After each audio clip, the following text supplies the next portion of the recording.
Welcome everybody to Fourth and Average. We have Cody back with us. This is our second episode, and I don't think we actually. I don't know if we told told Cody that we recorded earlier this week and pushed it out online. so, Did not actually. How did that episode go? so it went well. I mean, we just talked about. I mean, literally, we You just didn't kind of. watch it? Oh, he didn't watch it. So you're You meaning have to post tell me? notifications on? You didn't I was like and subscribe and comment? and turn on that Turn bell. that Huh? bell. Huh? Turn on that bell. Everybody watching, make sure you turn on that bell. Turn on that bell right now. You hear? So Gotta basically, listen to Uncle Prevo. we just went in we just went in and basically told everybody like why we've been away. We just kind of took a hiatus and then we just never got back to it, but with some recent news that we also did not share. So I know everyone knows the news as far as some maybe big projects and plans coming up for the podcast. So we definitely want to get back on here and start preparing and just start uploading content. So um, first things first, Prevo, go ahead, take it away. We'll go ahead and get started. All right, so today we have another icebreaker. Today's icebreaker is two truths and a lie. Oh Lord. Okay. Gosh. All this right. is one we need forewarning for because I have no clue. Y'all are gonna be able to be like, that's a lie. All right, I'll go first then. Okay. This is gonna be too All right, easy for all of us. all right. I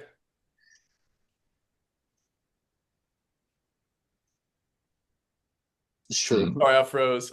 My Wi-Fi is wrong. My Wi-Fi is Yeah, yeah, yeah, yeah, yeah. Yeah, That's yeah. um. All right, I have a dog. it's true. I have never hit a home run. I had a Mustang for my first car. Okay. Okay. Wait. Yeah, yeah, yeah. Okay. Cody, you got it. You got it. I think so. Yeah. All right. Mustang's the truth. Yeah. The Mustang is the first truth. one's the truth, and then the second one's the lie. Yeah. So you think I've hit a home run? I Definitely. think so. Yeah, Yeah. I've never hit a home run. I don't have a dog. It's Brett's dog, and he moved out. I Got thought that was him! your dog. No, not really. He's got The it. way it was advertised to the people of Snapchat and the internet, it looked like your That dog. is. Yeah. I mean, I don't. If you had him on Snapchat, you could tell the difference for sure. But yeah, It's not probably my So dog. more way love and more affection was shown on his Snapchat and than probably Prevo's probably. way more dog on their Oh, Snapchat than no doubt. he Yeah, was. Yeah, which makes sense. Okay. but yeah. I mean, in like a Dang. little league inside the Parker doesn't count. Like I've never hit like a bomb. Dude, that was good. That was good. Yeah. All right, I don't have ones, but I'm gonna go next just to get it out of the way because I don't know if I'm trying to think of stuff that'll stump you guys, but that's like impossible. I mean, literally impossible. Uh,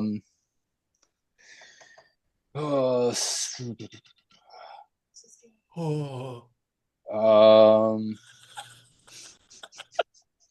dude, this is hard. Um, my Are you dad, meditating, bro? my dad had my dad had Demi Moore cry on his shoulder. I've He's got surfed him, arthritis in his shoulder. had Demi Moore. Dude, this is gold. Demi Moore. You don't know who Demi Moore is? I do, but what does this have to do with his shoulder? She cried on his shoulder. Oh, That okay, might be so that one's true.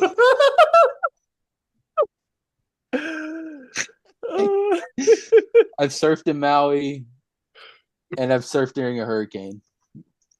You've never served during a hurricane. Yeah, no. There you go. You got it. Good job, guys.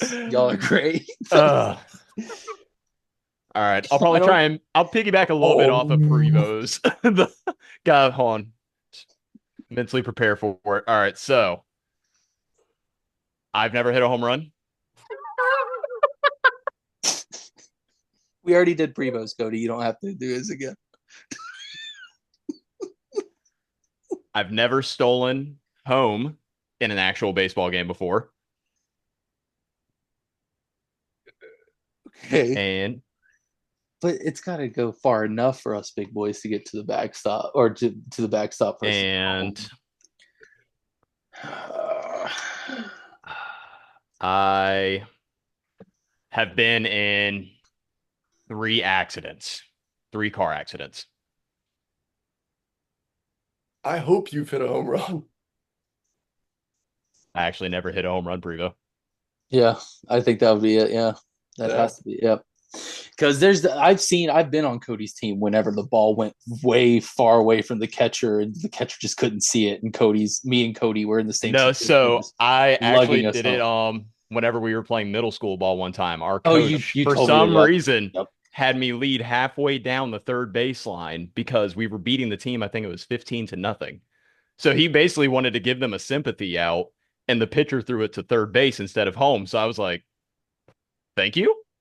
Yeah. I Yeah. just, yeah. Pause. No, it's recording. It's still I recording. was running. I was running chat. Okay.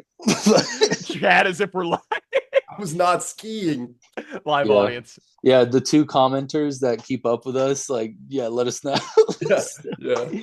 But that was good. I don't know if I'm ever putting Prevo in charge of the icebreaker again, but we'll see.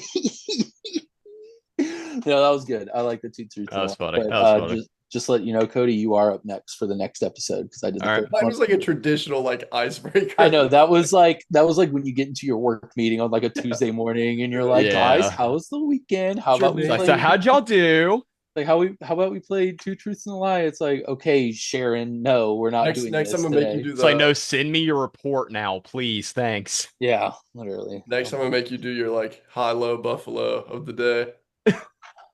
That's a good one. That'd be a Yeah. good one. We could definitely do that one. But all right, boys, I think we'll go ahead and get into it. I know today's main topic is NFC South predictions. We can go through each team, just kind of pick out where they're going to finish or start off the year. We could go through the whole season, but this is going to be a little series I think we're doing on each division. So first, before we get into that, NBA Finals. Did anybody watch that game 4? Because that was pretty awesome.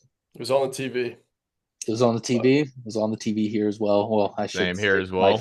My phone, I will say. I'll go back and say it because Prevo and I were talking about this earlier this week. Hey, we did good, bro. We did good. We're back on track. Yeah. I think the game 4 helped us, but we were talking mad trash about the Pacers after game 3 or game 2. Game 2. Game 3 then happened. And then I was kind of like, but basically what I was saying was Tyrese. We did say they were going to get another. So yeah, we did. I did say Thunder in 6. I did say Thunder. I originally had said Thunder in 5. So honestly, I have been impressed by Indy in this series so far, regardless of the outcome. I feel like going forward. Well, and that's the point of sports takes, right? They're always like there's old takes are always going to get exposed. So it doesn't really. I don't really even care about that. It's just I think Tyrese, and one of my main points on the episode before this one was him and SGA are so similar as far as style of play, build, everything, position. It's just they're so elite, but SGA just seems to have he knows where his switch is for him to flip it whenever he doesn't need to be passing or rebounding. He's just like, I'm just taking the ball and I'm driving and I'm going to score. That's what's going to happen. Tyrese has a switch, but he doesn't know where it is, almost type of thing, is what I was saying. However, I think in this playoff series, not even the whole playoff run, but this NBA Finals, I think he's found it. I think he has an idea of where that switch is. The way he was able to basically stop trying to look for passes and just purely go for scoring at the end of the game of game 3 was really good. And then game 4 that's just a good game. I remember our FaceTime where we were like, yeah, he ended the streaky He performance. did. Like he did. He played the whole games. I think I'm just happy that this series wasn't a lot of people. It was kind of the chatter like Thunder in 4, Thunder in 5, kind of Thunder's just going to sweep them. But I also heard it to where Thunder's almost like the nerds team. You know what I mean? They're the analytics team for sure. They are. Like if you like analytical basketball and you like seeing those numbers, the Thunder's your team. But the Pacers are almost playing like old-fashioned basketball where it's all feeling. It's just we're just going to throw whatever. This is almost the Pacers of the 90s where it's like they are riding high on emotions. Yeah, in this absolutely. Series. I would definitely agree with that. And plus the fact that they play 8 to 9 people a game, to where the Thunder's playing like 6 or 7 people a game, and they just run people out. They just unload their bench on them, and then by the fourth quarter comes around, there's that picture of SGA at the end of game 3, like on the floor. Like, yeah, of course, it's like they just lost, so that's probably the reason. But at the same time, they were gassed that entire fourth quarter. They could not keep up with the Pacers. And that's why we're going to see how long this could potentially be sustainable. Because, I mean, if you think back of which series was it with Jimmy Butler, where there's that iconic picture of him leaning over. I think that was 2020, wasn't it? Was that the Lakers Heat finals in 2020, or was that 2021? It was like, I thought within that time frame, but you could see that with so much of a burden on a single player to try and lead in that series, it can do a lot to a team and potentially damage them going forward. So I hope going forward in the next couple games that the depth of Indy is able to match up with the firepower of OKC. I think it has a solid chance of bringing them to game 7. I would not be at this point. I know, again, Thunder in 6. I would not be surprised to see either one of these teams win in 7 at this point. I'm enjoying it so far, though. I really do like the way it's playing out. I'd much rather I agree prefer this than any other way. Oh yeah, They're putting pressure on inbound passes. They're playing hard. They're playing like they both want to win as soon as possible, because I think, like Cody said, they're playing completely different games. Yeah, I almost feel like if Indiana didn't come back in game 1 and win, I actually do feel like the Thunder would probably be up like 3-1 right now. You know what I mean? It's just when because that's all they hear. You know what I mean? They see ESPN, Bleacher Report, they hear what their agents are saying, what the media is saying. Like, they're not deaf to it. They try to be, probably, but yeah, of course. As much as they can. Right, exactly. In this age where it's all around you, it's kind of hard to actually escape from it. So it's weird too, because I'm sure at the end of their day, they want to go decompress by pulling their phone out and looking at social media or whatever that is, and that could have the complete opposite effect of decreasing their stress. Literally, and so it's kind of like you combine that, and then they lose game 1, right? And it's like, yeah, you could easily see Indiana saying, "Well, we've been hearing about this. They just killed us in game 1. You know, we're not actually the team that can actually face the Thunder. Nobody is. Maybe it should have been. See, maybe it should have been the Celtics, but my buddies are leaving. Yeah, I was doing this podcast with a lot of friends in the So wait, you're not in space? His shoulders are in space. Yeah, they are. But I don't know. I just think I'm glad they didn't win. They didn't lose game 1, because, again, I just feel like this would be a series, because I could see them easily just saying, okay, well, why even try? You know, we just got killed. We're going to get killed again and again. So that could have something to do with it, but hindsight's always 2020, and I like the series. That's my final thought. Also, just quick shout out, even though I don't consider myself a hockey person, this NHL playoffs has also been very entertaining as well. Absolutely. Hey, another pat on the back to 4th in average, baby. Edmonton snags a game. Not only do they not have to go back to Edmonton for it, they get it while they're in Florida. Yes. Which was very impressive. And I'd love to see it after our conversation in the last episode. Yep. That was hype. And I will say, though, we are recording this. I don't know if it's going to come out tonight, but the game 5 is going on right now. Stanley Cup, Oilers, Panthers. Panthers are up 2-0, end of the second. So third period's about to start. That's the most dangerous league in hockey. Yeah, I mean, we saw it. I'd probably say the most dangerous league in sports, honestly. Yeah, just across the board. I think I don't know, Edmonton showed that they can come back from a deficit. We saw it in game 3, and they were down 3-0 going into the second period, and they just we're going to tie it up. So they got McDavid. Whenever you have McDavid, there's always a chance. I still believe in my original take. Panthers are winning this thing. I think it's going to be a repeat. So and that guy that was his 4th overtime playoff goal. Oh, Marchand, is that what you're talking about? No, the guy on the Oilers. I'm pretty sure that's the guy.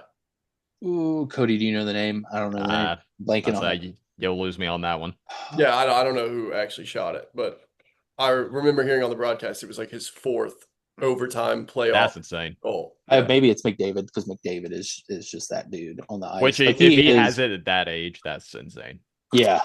So, I mean, like I said, Edmonton's always going to be in the conversation to win something with Connor. It's like when the Bulls have Michael Jordan. the 90s, like whenever the Bulls and Michael Jordan were a thing, the Bulls could do it. Bulls could do it. Bulls could do it just because you have that player. And yes, I am comparing that because Connor McDavid, I think Michael Jordan's the GOAT still in my mind. I get it. People have different opinions. And I think now your opinions are officially valid if you actually think LeBron's the GOAT, but still, congratulations on those. You finally got an argument.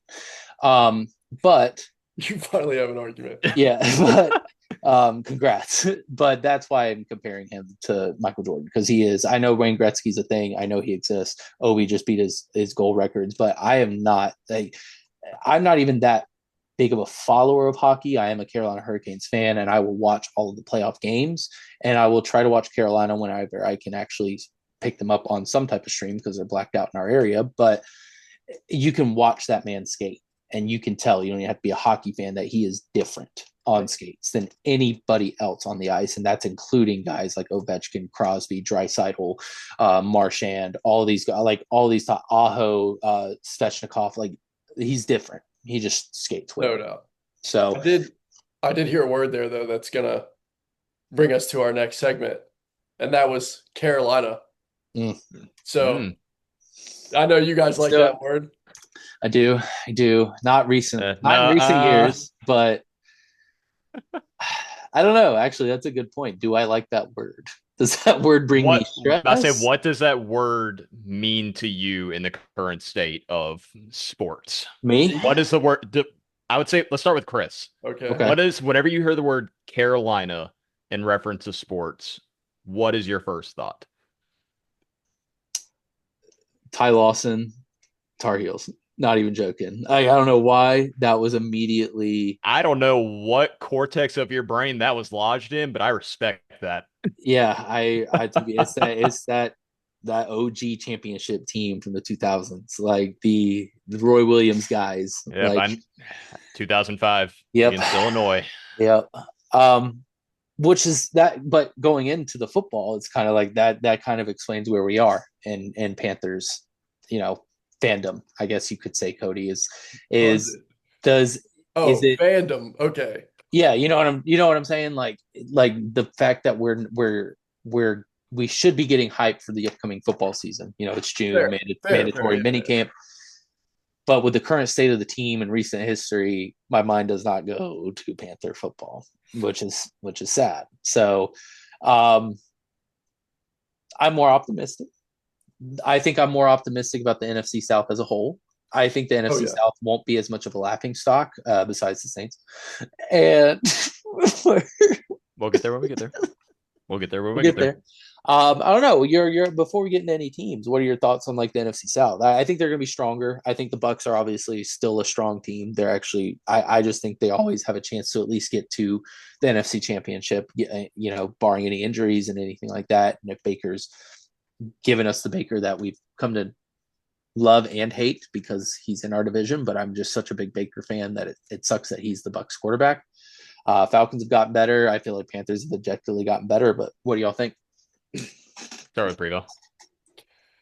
Well, I mean, when I think of Carolina in terms of football, I definitely think of competition. Like, I think there's obviously competition. Obviously, I know last season you guys took the higher seed in the NFC South.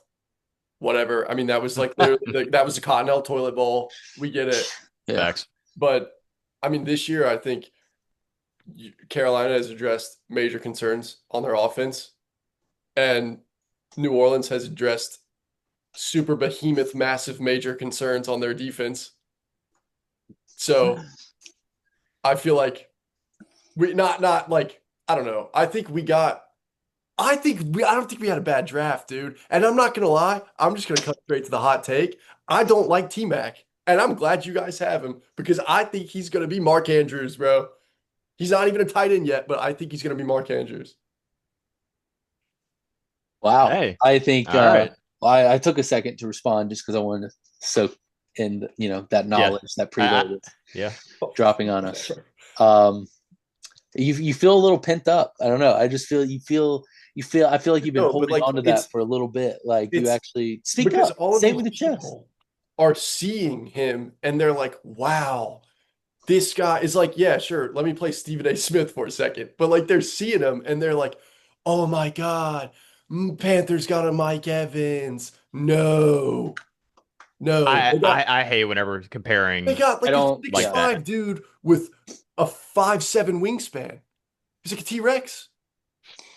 He can jump, but he can't reach. I don't think he's that fast. Cody, do you want to respond on that? Because I think we've had this exact same Yeah, we have kind of talked conversation about that. So in the I have past. Yeah. actually looked it up. So Yeah. he does have, I believe he is 6'4" and like 3/8, something like that. His actual wingspan is, I believe, 6'6", while someone like Mike Evans, I believe, is 6'9". Mike Evans was just a freak of nature, I feel like, at the position Sure. whenever it comes to someone who has the ability to high point the I ball. don't. Yeah. So Nobody. I don't think anybody comparing should be someone compared. to the anomaly Yeah. should Yeah. never be the case. But I Right. think And the I even thing think like with as the position they want him in, I don't think he's gonna Oh, I perform. you think what? the biggest Yeah. thing with T-Mac that gives him an advantage comparative to someone else his size with him having shorter arms is the fact that growing up he was able to play other sports like volleyball in high school, and he said that had actually taught him a lot, it translating to football, being able to high point I was gonna and say, being able what's to And your catch a balance. ball above yeah? defenders. So what's your main? That's your main job as a wide receiver. Is you are supposed to high point the ball because on the defensive side of the ball, they're being taught the same thing on those defensive back drills: high point, high point, high point. Yeah. And he knows how to jump with that being ball. And also, I will say, I agree. Like I wish his arms were a little bit longer, but that's kind of, again, my brain thinking like all wide receiver prospects have to have huge wingspans. But at Yeah. the same time, it's kind of the talk has gotten to a point of like, well, the only reason why he's being compared to having like T-Rex arms, and I've seen the same type of stuff, is because like his wingspan is just a little bit longer than he is tall. Right. Like And I'll tell you what, everyone's thinking like he needs like they want all wide receivers, no matter who you are, to have like orangutan arms that like drag down to the ground, and it's like that's not going to be everybody. Like you yeah. could be Well, and it is like annoying too. Like it's to play like devil's advocate, not to be a hypocrite, just to be on the other side of what I said. It is a little annoying that you have these guys coming out of these draft classes, and you see Mike Evans' performance, and these people just get stuck in like they're looking for the next Mike Evans. We pigeonhole them Mike. into those Yes, it's like yeah. comparisons. he's got to be 6'4" with a 6'9" wingspan. If he's not that, he's not going to be great. He can't be great. Like that is just not true. Like they got to give these guys a chance. Like wide receivers are people who can time the ball, like you said, get to the high point, make catches, and keep it in bounds. Not people that are 6'4", 6'9" wingspan. Yeah, I will tell you right now, now this is coming from me, my biggest concern, and Cody knows this, about T Mac is not any of that. It's not the tangibles, to be honest. I don't mind, like he plays a lot faster than what he runs a 40. Yeah, he did run a slower 40 compared to other wide receivers. But when you watch game film, he's outrunning safeties when he gets in open field. Mhm. Like and these guys are like smaller than him. You know what I mean? So he knows Yeah. how to. My thing is he knows how to use his stride. Okay, that's number one rule right there. That's why Jerry Rice, like he's famous for running like a 4.640 or something like that when they were timing him, and that man could run like a horse because Right. Fair enough. he Yeah. galloped, he He And had learned that's like football one of those speed. things, yeah, dude. It's like we're saying, it doesn't, you don't have to fit this like Cody said, mold, a pigeonhole you. mold, Exactly. It's yeah, not a breed. yeah. It's So like what I think you can always look at them to be able to essentially model how you would want an offense to be ran. Because I feel Yeah, like dude, that's it. That's a the good point. I feel like you could use the Mike Evans comparison in a way of how he was utilized in the Tampa Bay offense under Dave Canales while he was there. While he was with Dave Canales, he was primarily used as that high point red zone, while Chris Godwin was more of the 20 to 20s.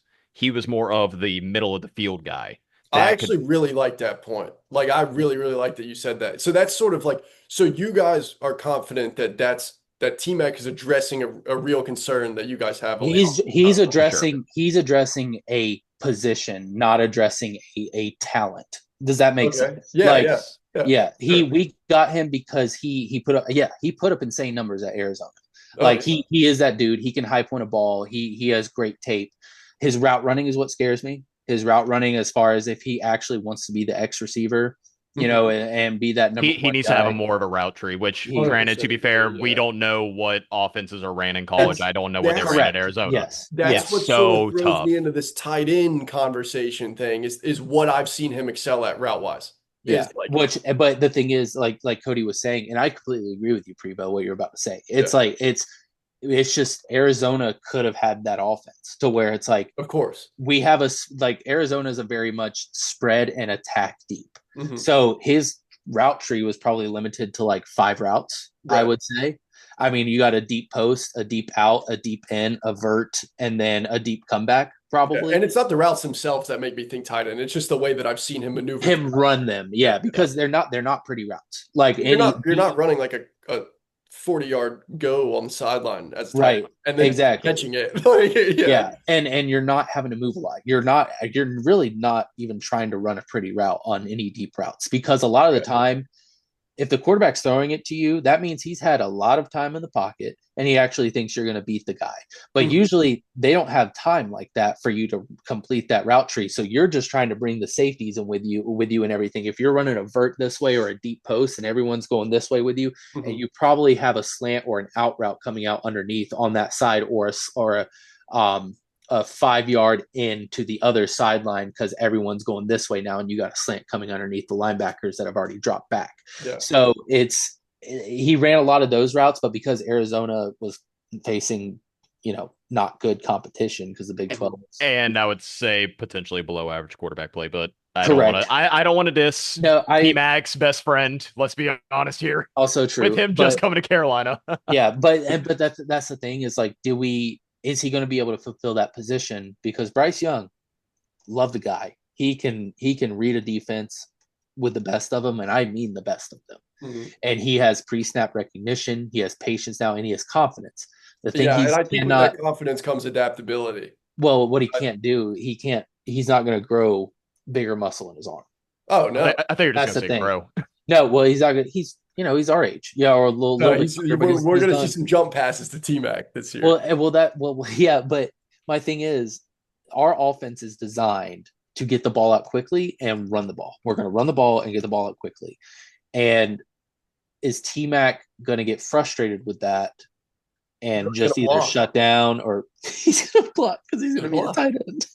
He's going to be in line. Welcome to the team, Mark Andrews. Block. Okay, so guys, please bookmark, please timestamp this right here for whenever the season's done and T-Mac's winning Offensive Rookie of the Year as a wide receiver with 9 touchdowns and 1,200 yards receiving.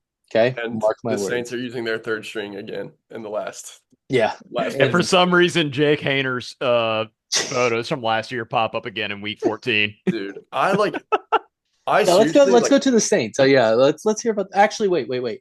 Before we get off, sorry, I want to talk about the Saints next. I really do. I don't mind. Where do we put the Panthers collectively as far as everyone give we're gonna blind rank them. Kind of, we know where we're ranking them, but Panthers are going to finish blank in the NFC South. Prevo, optimistically second. Okay, Cody. That is, I would say optimistically second as well. I'm gonna say third, and I'd say true. Optimistically second. Optimistically first. I'm not gonna lie. I feel like I can honestly say first this year in the NFC South can be up for grabs, because I feel like us three, being fans of teams in the NFC South, know that the division games are probably the most important games you will be playing the entire year. Not for us, the third place schedule, the fourth place schedule. The NFC South, you will always flip games against your opponents. At one point, I don't think we had back-to-back winners for, I think it was 20 plus years. It was over 2 decades. I was just about to say that fact. That's why the NFC South had not had a back-to-back winner division champion in over 2 decades. I think it was. So until it was Carolina in 2015 and then 2015, 20, yeah. Yep, because yeah. But I would say second, and actually, I'm not even go over my reason, and I'll explain it why after we go over all the teams. But I would say third, since just to be a little different. So, Saints, and we'll let Prevo. We kind of heard a little bit of his frustrations, but I want to go deeper into those. So, Prevo, you go ahead. I think from what I've been seeing this offseason, I love Kellen Moore. talked to the owner, went to the vote, said don't ban the tush push, which I like because I think we're going to start using that.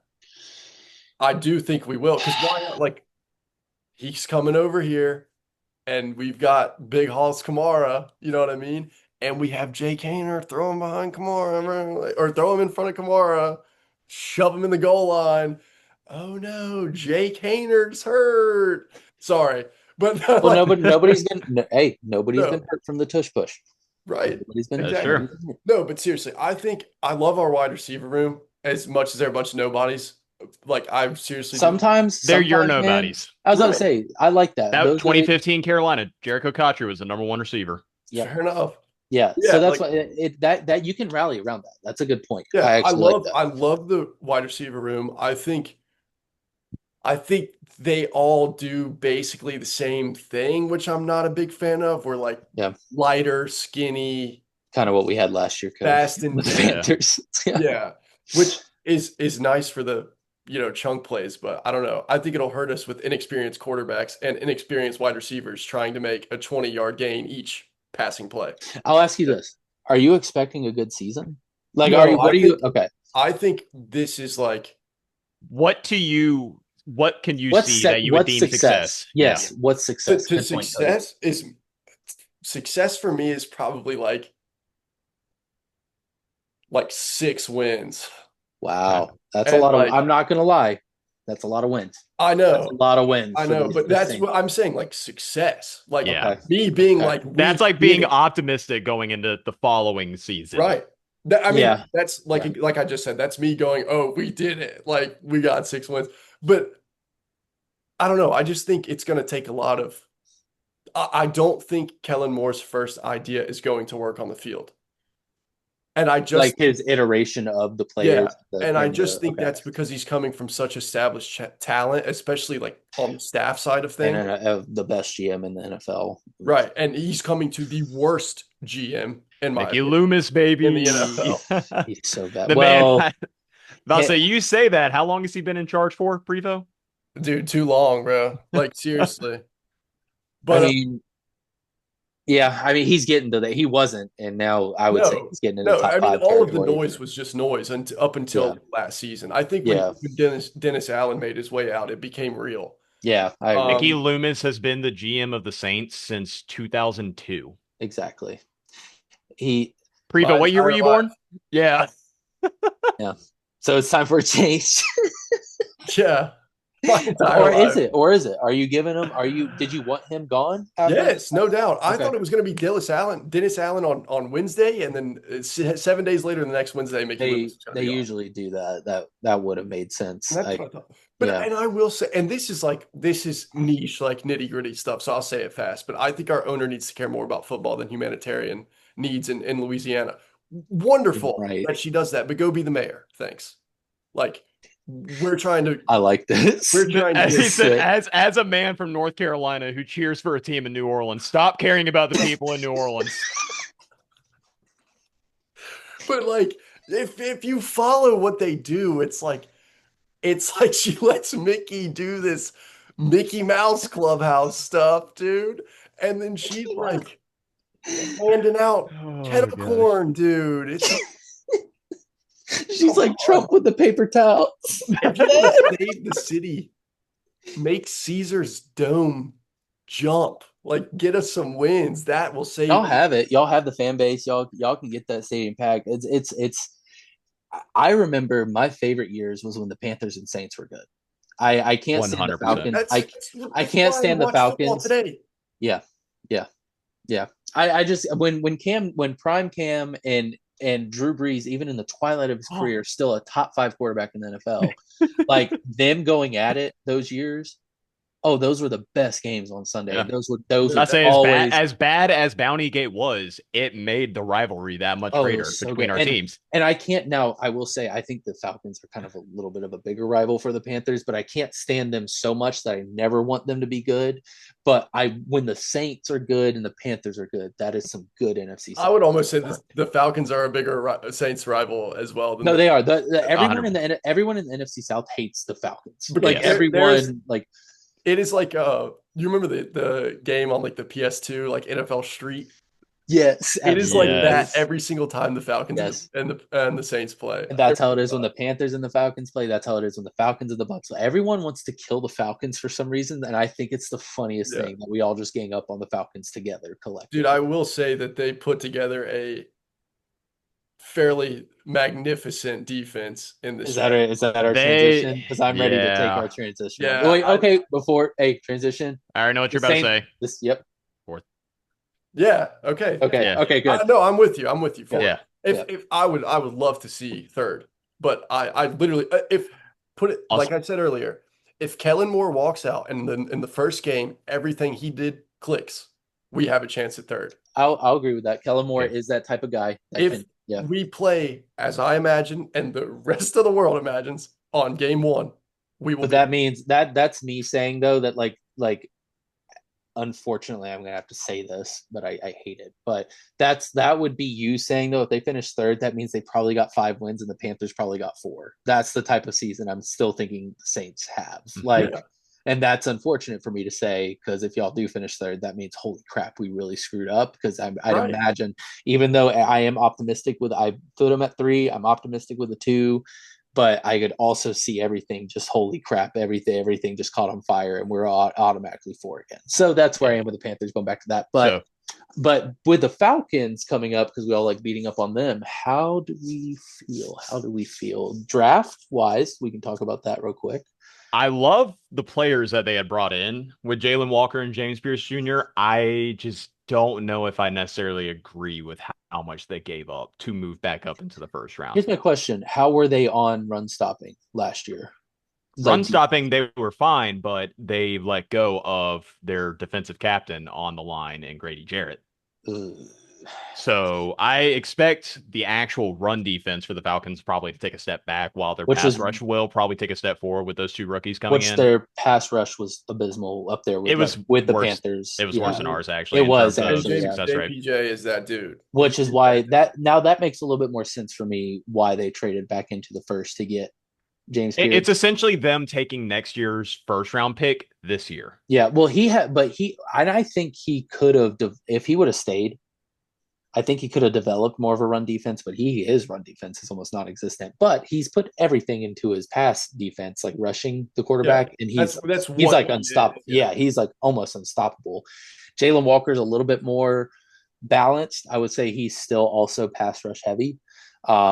Just what he did at Georgia and everything, just having Georgia basically, if you're an outside linebacker or defensive end, you're going to get sacks because they just load up the defensive tackle spot with huge I guys. wonder if they're trying to play off that the way that they put their secondary like so far back because I feel like well, everyone does that now. They just back up. oh yeah, true. They're trying to prevent the defensive coordinators figured out Kansas City. They're all trying to do the Vic Fangio. Yeah, they just we're just going to rush with 4 or 5, and then we're just going to let everyone else drop into coverage. And if you can beat us with less people, then hey, props to you. That's exactly what I was getting at. Yeah, I think they're just going to lean into that and just fine, we'll do it. You know, well that's because they don't need the Falcons are a sneaky like top 5 pass defense team in the NFL with their defensive backs and safeties. Didn't they did just lose somebody? They lost Justin Simmons. That's who it was. They were supposed to be better last year than they were. I agree, but I think it's because Kirk Cousins kept lying about how bad his Achilles was, and then the Falcons. And then he decided to injure his shoulder and not tell anybody. Pass defense. Like I think their pass defense should have been better than it was last year. Injuries. True. That is true. Yeah. I would say. I mean, yeah, they got. You can tell they were injured at the beginning of the season because later in the season, when all those they came back, yeah, the Falcons started winning, and also it was. Coincidentally, and I don't think it's much of a coincidence because I think he is the man. Michael Penix got substituted in as a starter. I really like him, and that's why I'm scared of the Falcons because I think they got the right guy. I think him and Drake London together and then could actually do some damage for the next like 5 years. I think Bijan's going to have a huge season because of I think so too. The new coaching. Holy cow! Drake London and Bijan are on my fantasy list. I would say if they wouldn't have gotten who they got, I would say don't draft Bijan at all. But this guy's gonna run the ball, dude. And it's gonna be scary because then Michael Penix throws such a nice and catchable ball, and he's so accurate. And he's lefty. Oh, dude, it's disgusting. His spiral, I will say though, the Falcons had posted a video on Twitter I saw and they that had posted video. the slow-mo of his spiral. Probably one of the most beautiful spirals I've seen in a long Dude, time. I was like this. I was I like love this, dude. I'm watching. not even joking, dude. I was like this. Dude, when I saw that video, I was like, dude, this is insane. No, I don't even care. You know what? I don't even care. Not even a pause. I'm not taking a pause there, dude. That It's like spiral go was. and watch it and you'll understand. The best part about it, yeah, seriously, the best part about it is it zooms past a dying duck in the air. Like somebody else threw a ball. Everyone's thinking it was Kirk. And this thing's like dying in the air. And Michael Penix is like a missile, like a ballistic missile just coming in, dude. It's Dude, insane. I love watching. I watched him a lot with when Washington was Washington, making the yeah. playoff run. They made me a lot of money as well, but I really enjoyed watching him. I think he's I will a say, dude, player. hey, it's just that they scare me. They're a young team that has a lot of talent, but that the youngness too, they're not that young because these are guys that they drafted that were doing like graduate transfer years and stuff like that and playing 4 or 5 years in college. Like Michael Penix is a good example. Michael But Penix is older than Kyle Pitts. and it's yeah, Yeah, that's true. That is very, very, very, very true. Um, I think Kyle Pitts is about to be on his second contract. Isn't Justin there's like that stat about like Justin Herbert and Bo Nix playing each other in college football, and then Tyler Shuck was yeah, Justin Herbert's backup yeah. at Oregon. that's what it was. I Yes, knew it was Shug when there you was some type of there's like a three connection thing that's yeah. like all yeah. I was like, this is And why the NIL era is wild. So now the norm though, this is wild. The little tangent here. The NIL era is kind of it was always taboo to draft a guy out of college that was 24, 25 years old. Now it's the norm because these guys are getting paid millions to stay in college again because money, NFL money is not guaranteed money. Like that thing, the college money is more guaranteed than NFL money at this Sure. point in time. So they're staying in there, and then they're like, finally, they're coming out. So I just find that interesting. So I I think think we're with gonna all the COVID years coming to a close soon, I think we will start getting back to more of the 22, 23-year-olds. I think we'll be thank seeing a goodness. lot less of the 24, 25-year-olds. And I'm going to make Chris also feel old for a second. I don't know if you know this, but Tyler Shuck will be the final NFL player that was drafted that was born in the 1990s. And another funny thing, once you soak that in, um, I hate that. him and Brock Purdy graduated high school the same year and were at prom. Yeah. I'm pretty I sure saw they were that high picture school too. rivals. That was a picture I think I saw as well floating around. Yeah. I saw that. Time And I flies, was like, boys. no. Time flies. Dude. I hope he's so good. I hope he's well, so you're a Saints good. fan, so you got to, man. You got no other I, choice. I, I was going to try and drop this while we were talking about the Saints, but I have a bold take for them. Okay. They will be drafting Garrett Nussmeier in the first round next year. Oh. And the reason why I am this confident in saying this, You're going to talk about let his me dad? ask, who's the OC of the New Orleans Saints, Yeah, Prevo? dude. Oh my god. It's like wreck ball. It's Brad political wreck ball, Nussmeier. dude. It's like Belichick. I'll do your offense if you draft my son. But here's the thing, though, dude. Nuss is insane. Oh, he's a baller. Yeah, he's a baller. Yeah. But, like, So you can't are get we rid of really noise. that It's like angry about it? it's one of the things where it's Prevo doesn't want me to be right though If because they get Painter DFA'd, bring him on. Another hot take: Drew Aller is going to be better than Nuss in the NFL. He's going to have. I actually agree with that take as well. I'm not gonna lie. Yes. So I don't really watch Aller play much. watch him this year coming up, dude. He stayed. I thought he was going to Aller's come insane. out. I thought he was too. Yeah, Penn Yeah. State again. Yep. Yeah.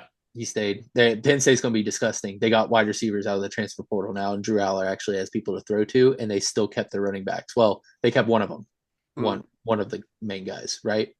Obviously, they lost Tyler Warren. That's a big loss, but they supplemented that with actually getting wide receivers, so that way Tyler Warren wasn't the only option. Dude, I thought you guys were going to draft Tyler Warren. I genuinely thought it was going to be Jalen Walker the entire time. I did too. I don't know why that was a rumor floating around after Tommy Tremble actually had a decent season. I mean, I would like him to be better, and he's not going to be. He's a very solid average tight end in the NFL. But JT Sanders, that dude, he's in my head. The flashes before he got hurt and he missed some time, and then of course Trimble was kind of going off, and we didn't really want to mess up that rhythm, so we didn't really play him as much when he came back from injury. But when he came back, he showed flashes of Eric Ebron in his prime. with Detroit. Like he reminds me of Yes. Eric Ebron like 2.0. He is that fast. He's a big boy, and he will like when he makes a play, he will get up in your face and let you know. I Like like that. yeah, he's that dude. So he was actually like he was a big touchdown pass that Bryce threw in the Giants game whenever Bryce was making that. That was the no look pass, The and then he no threw it the to the no middle. look, Yeah. literally no look to JT Sanders, and he like dove, caught it, and got up, and like it was pretty sick. So but people are sleeping on him. I saw a ranking that came out earlier, not to again trying not to go back to teams we talked about, but I'd mentioned this. They ranked him like in the like 30s for tight ends in the league, which was above Trimble.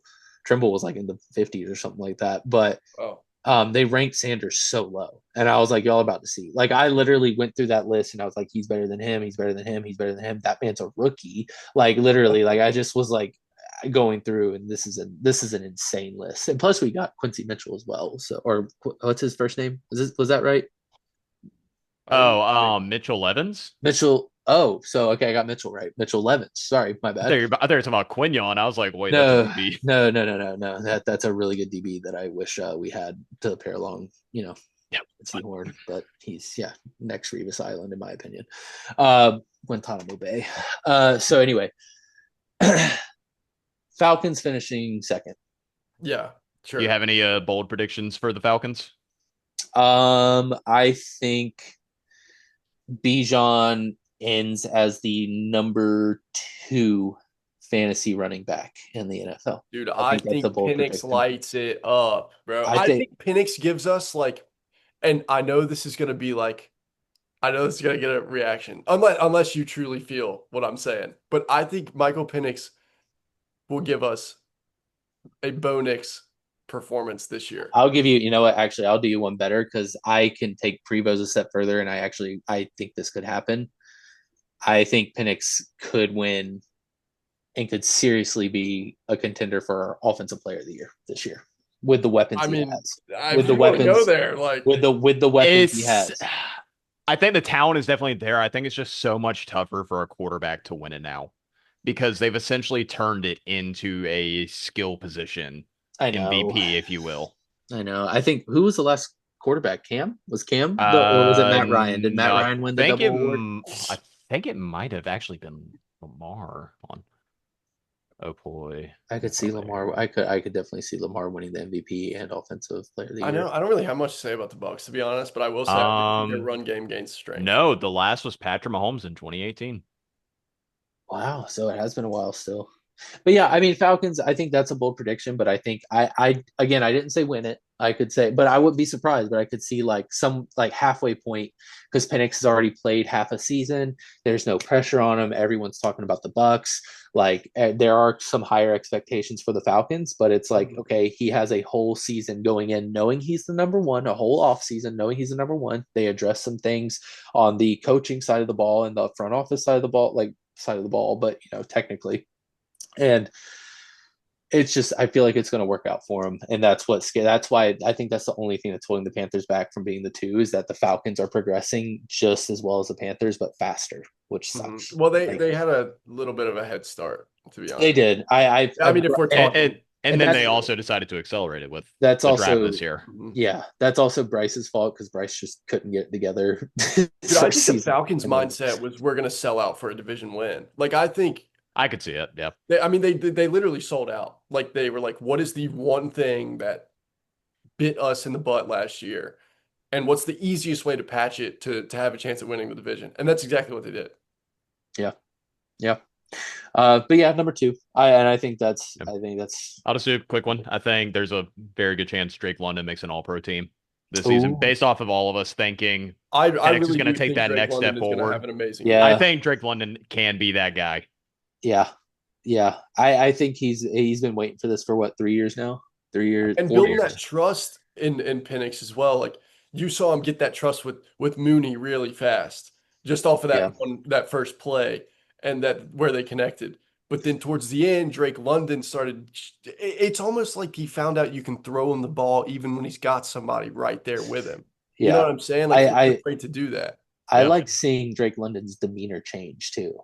after Penix was named the starter. And he You, started I, doing I hope Chris, you remember that game with Panthers Falcons. I'm not gonna lie, it's probably one of the more fun games I remember from last season. I love With it. that sideline catch that Drake London made, one like Prevo said, he is open when he's not open, Yeah, Yes, bro. and that's a two, guy I when don't want he to. makes the catch, he'll let you know he made the catch on you. Yeah. Yeah, and not to pigeonhole the guy, but did the Falcons get their Mike Evans? You know what I mean with Penix and how he's Like Mike the Evans, role, the role Yeah, that yeah. guy. You know what I mean? I hope Yeah, so. yeah. I Or think they not, I hope so like that. But I like Penix, bro. So I I want him do. to do good. But I I know. do not want to get smothered and covered by the Falcons. Shout out Waffle House. Sponsor us, please. But please. that would be sick, dude. Waffle House as a sponsor, bro. That would be Dude. so Not awesome, just in Waffle House hoodies. dude. Absolutely. It's like how Chipotle has a Chipotle card. It's just a Waffle House card I every Maybe we'll already get time a know, you Boomer go. dude. Derby brought to you by Waffle House. Dude, if Waffle House became a sponsor, I would really hope our second sponsor would be like Planet Fitness or something because I would need a gym if Waffle House. I already need one. I would like drastically life changing would like type of gym that I would need after Waffle House is our sponsor. So, but yeah, Bucks. I plain and simple. I mean, they're still good. They Mike Evans is still good. Godwin's still good. All the Um, offensive pieces are there. I think the biggest question I think the Bucks are going to have coming into the season is how important was Liam Cohen to that mm, offense? yeah, yeah. I think it's good though that I think I don't think a lot of people are putting this against Baker, which I'm glad they're not because this is a good thing that comes to mind. Almost if you want to use the argument, well, I mean, Baker's got to learn an offense. That might be bad. This all new offense coordinator. It's like, yeah, but he had to do it again. Like he had to already do It's that. like his 200th OC in like Yeah. 7 years. Exactly. So it's like obviously that's not going to count against them. So that it's almost like, and the reason why I'm saying this out loud is like you almost want to go through and see like, okay, what are the cons? What are stuff that's going to hold the Bucks from getting that number one? But it's like that's not one. What? What? I What? was just thinking about what I said. I was like, oh God. I was just like, I love Penix. And I was like, it's like Clip it. Clip it. I just want to pause on that for a Clip moment. He it. said, And "Do not make it say in the news that I said I killed That's that man." that's an Instagram clip. That'll be our first video back is snagging that one to I love. I post. just But realized I something I love said Penix, 10 minutes man. ago might have been mildly inappropriate. I love Penix, man. But um yeah, Baker's still that dude. Like Yep. Baker's definitely a top 10 quarterback in the NFL. I defense is the question. Can they stay Of healthy course. enough? I think they addressed some concerns in the draft and free agency, and offense was already tightened up. They have young guys in the backfield that they're barely paying anything that are ballers. Um, True.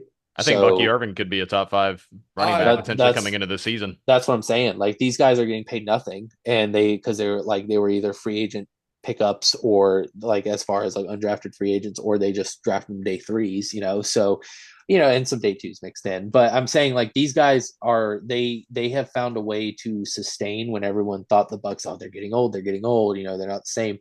But they found a way to sustain by finding some hidden gems in drafts and free agencies and stuff, and almost playing a little um, Moneyball, to use like a baseball reference, to really find that talent. And I think yeah. that's something that Bruce Arians, ironically, I think stored in the franchise after like before he retired and after he retired, they're using almost that same model because Bruce Arians was really good at maximizing the talent of all of his players and how to do that and how to scout appropriately. So I don't know. That's a long-winded way to say Bucks are going to be good.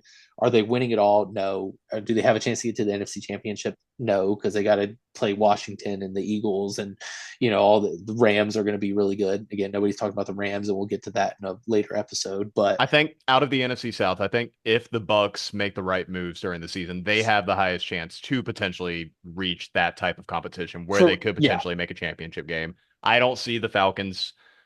The Falcons might actually be near there. I'm thinking like that.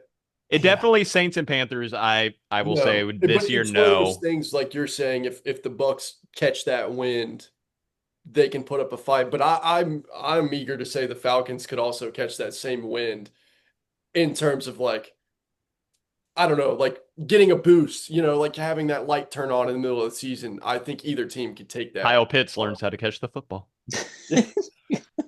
Yeah. Yeah, true.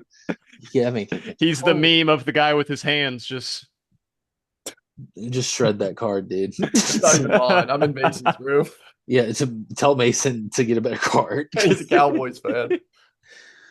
Tell Mason to get a better team. Yeah. Ask him if he's seen them make a Super Bowl in his lifetime. No. I said we all know the answer. Yeah. Has he had fun watching Tony Romo and Tony Romo 2.0?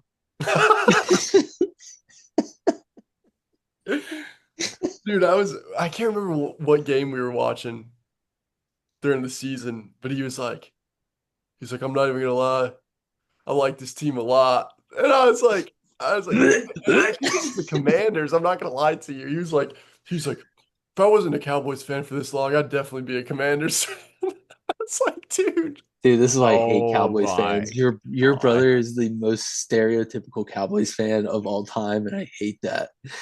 Yeah. Come talk some. Go ahead, introduce yourself. No, he's not in here. He's okay. No, okay, I was going to say introduce. He's got some Cowboys stuff in here. That's like a Cowboys license plate. Gosh. I was going to say something, but I'll save it for the group chat. Anyway, Bucks number one. I want to address something real quick. Can we make sure of our rankings? Yeah, did y'all put two number? So we had said optimistic. I would say Panthers could finish second. Okay, in actuality, that's what it was. That message. So Buccaneers will be 1. Yeah. Falcons are 2. Panthers are 3. Saints are 5. So same. Saints are 5. East Carolina Pirates number 4. Yes, sir. Saints get relegated at the end of the season. They go to the UFL. The DC Defenders are now in the NFC South.